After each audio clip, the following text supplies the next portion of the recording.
صاحب میرا نام فرید ہے، میرا لیدر گڈس کا کام ہے. تو ہم اپنے کارخانے میں لیدر وغیرہ جو پرچیز کرتے ہیں. لیدر یعنی وہ چمڑا؟ جی چمڑا. اچھا. تو اس میں یہ ہوتا ہے بروکر حضرات بیچ میں ہوتے ہیں، تو ان سے ہم لیدر خریدتے ہیں. وہ اپنا جو بھی ان کا کمیشن ہوتا ہے وہ کمپنی سے ہے یا وہ ریٹ کے ڈفرینس سے ہے. تو اب پتہ یہ کرنا تھا کہ آیا کہ ان سے لیدر لینا ہمارا وہ صحیح ہے، اس کے بارے میں کیا شریعت کہتی ہے. پارٹی آپ کے سامنے نہیں ہوتی؟ نہیں پارٹی نہیں ہوتی، لیکن ہمیں یہ پتہ ہوتا ہے کہ وہ کس کیٹیگری کا مال ہے. ٹھیک ہے. تشریف رکھیے. دیکھیے ہوتا یہی ہے کہ بروکر کی اہمیت کیوں ہے. اس لیے کہ بروکر مارکیٹنگ کرتا ہے، بروکر روز آنے کا جو ریٹ ہے وہ کنفرم کرتا ہے، بروکر پارٹیوں کے مزاج سے واقف ہوتا ہے، بروکر دونوں کو ملوانے کا کام کرتا ہے.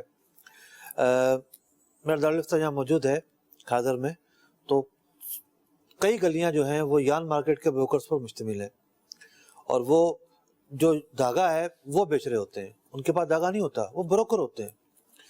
دھاگا جو لوگ چائنا سے منگواتے ہیں یا جو یہاں کی کمپنیاں ہیں اور ان کا جو مال ہوتا ہے، عام جو تاجر ہے جس کو لوم لگانی ہے، جس کو کپڑا بنانا ہے، وہ ان بروکرز کے پاس جاتا ہے اور بروکرز کے ساتھ سودا کرتا ہے، مال اس کے پاس پہنچ جاتا ہے.